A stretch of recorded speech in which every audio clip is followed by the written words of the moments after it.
अब आइए fundamental services पर, जैसे प्राइमरी एजुकेशन है, हेल्थ है। दो ऑप्शन दे रहा हूं, आप बताइए, तीसरा तो देने लायक है नहीं, दो देते हैं। वन, प्राइमरी स्कूल सारे के सारे सरकार के ही होने चाहिए और फ्री होने चाहिए। दूसरा, we should have both government and private sector hand in hand, कि जहां प्राइवेट है लोग अफोर्ड कर सकते हैं, पढ़ लें, सरकार उन बच्चों पर खर्चा करने के बजाय अपनी सारी ताकत उन पर लगाए जो वहां नहीं पढ़ सकते हैं। तो ओनली पब्लिक या पब्लिक प्राइवेट पार्टनरशिप? देखिए, इनका कहना है कि होना ये चाहिए कि प्राइमरी सेक्टर में सिर्फ सरकारी होना चाहिए। द ओनली प्रॉब्लम इज जो हमारी गवर्नमेंट है उसके पास पैसे कम है। लेट अस एज्यूम गवर्नमेंट ने 100 रुपए खर्च करने हैं एजुकेशन पर। दो ऑप्शन हैं, एक, हमारे पास कुल 1000 बच्चे हैं, 1000 के 1000 उससे पढ़ें।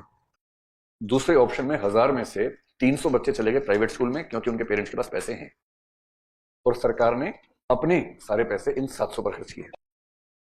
So practically that is the only solution. ये कहने में अच्छा लगता है कि सबको एकदम बराबर हो, वो हो नहीं पाएगा, बहुत मुश्किल है। हिरार्की रहेगी नहीं, सोचने की बात है। So what we need to do is कि गवर्नमेंट अपनी स्पेंडिंग बढ़ाए, नंबर वन। अगर गवर्नमेंट स्पेंडिंग बढ़ाती है एजुकेशन पे, so the quality in the public school और in the government school can be enhanced to a very good level. एक और तरीका भी होता है, पता क्या तरीका है? कि सरकार ने क्या किया, सरकार ने प्राइवेट स्कूल से बातचीत कर ली, ठीक, और सरकार ने कहा कि हम सरकारी स्कूल धीरे धीरे बंद करेंगे। लेट अस अज्यूम, एक बार सोच के देखिए, एक मतलब पब्लिक पॉलिसी को ही पढ़ते हुए मैंने एक आइडिया सोचा था, सुना था मतलब कहीं से, तो इंटरेस्टिंग लगा।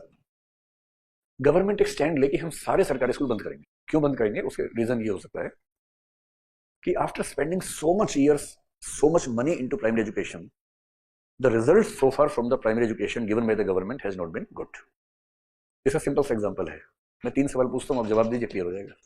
आज से 10 साल बाद, ठीक, जब मुन्नी स्कूल जाएगी या चुन्नू स्कूल जाएगा, आपको बताना है कि आप उसको कौन से स्कूल में भेजेंगे, सरकारी या प्राइवेट? जोर से बोलो। प्राइवेट। कोई सरकारी वाला है तो हाथ खड़ा करके मैं देखना चाह रहा हूं उसको।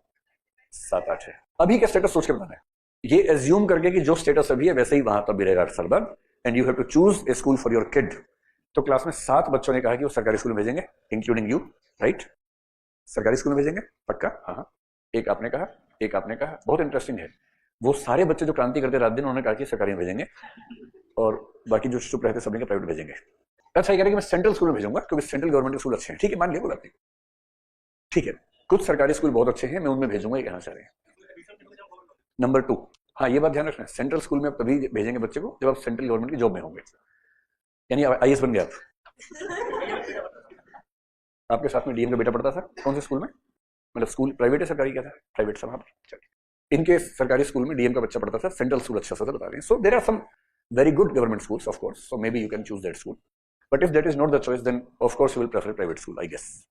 नंबर 2, अचानक रात को बहुत तेज झटका लगा है आपको, या घर में किसी को लगा है, और दिल पकड़ के बैठ के जिसको भी लगा है, और वो कह रहा है कि लगता है दिल का दौरा आया है, हार्ट अटैक, और आप उसको बचाना चाहते हैं एनी हाउ, तो आप जनरली कौन सा हॉस्पिटल प्रेफर करेंगे, सरकारी या प्राइवेट? जो पास होगा। मान लीजिए कि पास वाले में गए, उसने कहा कि 1 घंटा है, कोई दिक्कत नहीं है, ले जाओ जहां जाना है, अब बताओ। Private. So given the choice you chose the private school for your kids, private hospital for the loved ones. और फिर तीसरा सवाल, नौकरी कैसी चाहिए, सरकारी या प्राइवेट? नौकरी चाहिए सरकारी सबको।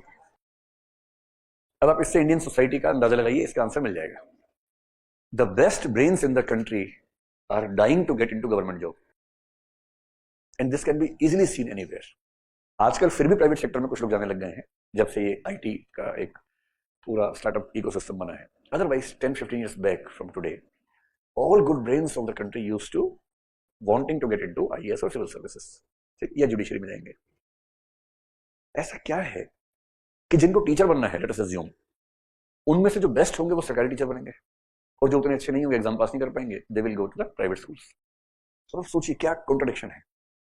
Best people become the teachers in government schools, and no parent wants his or her kids to be in the government school. It means even after having the best teachers, you are not able to run the schools in a good manner. और इसलिए मेरी तो समझ ये बन गई है कि any institution, स्कूल हो, कॉलेज हो, यूनिवर्सिटी हो, and even the coaching institutes, they do not necessarily depend upon the teachers. They depend upon the system which accommodates everything, including the quality of teaching. Best teachers लेने के बाद सरकारी school का ये हाल है, and private schools are performing very good as compared to them, even when they don't have the best teachers. जब आपको ये समझ में आता है तो एक पॉलिसी का ऑप्शन आता है दिमाग में, और वो ऑप्शन क्या है? गवर्नमेंट ने सारे स्कूल बंद कर दिए, we will not spend even a single rupee on managing a school और creating a school, infra creating for the school etcetera. हम क्या करेंगे? लेट अस अज्यूम कि एक सरकारी स्कूल था, गवर्नमेंट स्कूल, आप ये इंटरव्यू में डिस्कस कर सकते हैं इफ दे आस्क यू, और may be in the essay. एक गांव में एक सरकारी स्कूल है, उसमें पढ़ते हैं 500 बच्चे, ठीक है। वो सरकारी स्कूल चलाने में जो सरकार का खर्चा था, एक होता है जो फिक्स्ड कॉस्ट बोलते हैं या कैपेक्स बोलते हैं उसको, और एक होता है जो ओपेक्स यानी ऑपरेटिंग एक्सपेंसेस होते हैं, जिसको रेकरिंग कॉस्ट कहते हैं, हर महीने की सैलरी, हर महीने के खर्चे, बिजली पानी, वो सब। लेट अस अज्यूम कि उस स्कूल को चलाने के लिए जो मंथली एक्सपेंडिचर था वो 10 लाख रुपए का था, और फिक्स्ड एक्सपेंडिचर जो था मान लीजिए 50 लाख रुपए का था, इसके आसपास कहीं होता होगा लगभग। अब 500 बच्चों का स्कूल चलाने के लिए the government use to spend this amount of money. एक पॉलिसी बनाई सरकार ने कि भाई जो भी लोग अपना स्कूल चलाने के लिए एलिजिबल हैं, ये कंडीशंस हैं, ठीक, उनके पास इतना अमाउंट होना चाहिए, उनकी पढ़ाई का ये लेवल होना चाहिए, and if they're interested they can run the school in public private partnership mode, and preference will be given to the ones who are already running few schools। पर मान लीजिए कि एक स्कूल है प्राइवेट जो चलता है आसपास कहीं, उसने कहा ठीक है हम ये सरकारी स्कूल टेक ओवर कर लेते हैं, और सरकार ने कहा ठीक है 500 बच्चे हैं, 10 लाख का हमारा खर्चा है, हम इसी प्रपोर्शन में हर बच्चे पर आपको मंथली बेसिस पर अमाउंट पे करते रहेंगे, and A minimum guarantee of 500 students will be given even if you have only 400 students. We will provide you a minimum guarantee of 500 students, which means 10 lakh rupees। कोई बहुत मुश्किल बात तो है नहीं, ठीक। And if the number increases, we will increase the amount in the same proportion। And since we are giving you the building, which you are not supposed to invest, so we will not give you 50 lakh rupees, maybe we can give you 10 lakh rupees per annum for the maintenance of the building। And in the villages where there is no school, and a private school wants to open a school, we will give that organization, NGO, etc., 50 lakh rupees for the construction of the school, and then 10 lakh rupees per month for the 500 students। क्या इससे सरकार का खर्चा बढ़ा? खर्चा तो नहीं बढ़ा। और अगर सरकार इतनी ताकत इसमें लगाने की बजाय रेगुलेट करने में लगाए, चेक करे कि स्टैंडर्ड ठीक है कि नहीं है, एग्जाम जो कंडक्ट होगा उसमें ऑब्जेक्टिविटी होनी चाहिए, वो स्कूल खुद एग्जाम नहीं लेगा, जैसे बोर्ड एग्जाम्स होते हैं हर 2-3 साल में, सिस्टम बना लीजिए। सेट जैसे एग्जाम हो सकते हैं, कोई ऐसा ऑब्जेक्टिव तरीका जिससे आप सिस्टम बनाए।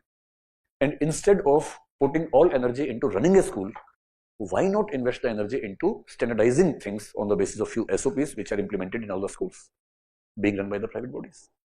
और बहुत है तो ऐसे हर स्कूल की जो मैनेजमेंट बॉडी है उसमें सरकार के 2 मेंबर्स रख लीजिए, तो local MLA will be one of the members of the governing body, और वट एवर 2-4 लोग जो भी आपको ठीक लगे। So such kind of options are given in public policy courses कि कई देशों ने इस तरह के ऑप्शंस निकाले। सो मे बी जैसे आपके सवाल का जवाब ये हो सकता है कि हम भी ऐसा कोई ऑप्शन सोच सकते हैं, it's not necessarily very good option. आप जैसे ही ऑप्शन देंगे टीचर हड़ताल पर चले जाएंगे। टीचर सबसे अच्छे हैं, जब वो हड़ताल पे जाते हैं पता ही नहीं चलता कि चले गए हैं, उनको बताना पड़ता है बार बार हम हड़ताल पे हैं, हम स्ट्राइक पे हैं, तो लोग अच्छा जब नहीं थे तब आप कहाँ थे? तब भी तो ऑलमोस्ट सेम ही था तब भी, तो खूब मजाक बनता उनका। ये सोल्यूशन कैसा लग रहा है आप लोगों को? एक ऑप्शन तो है, सोच सकते हैं कहीं कहीं जहां सिचुएशन ऐसी हो।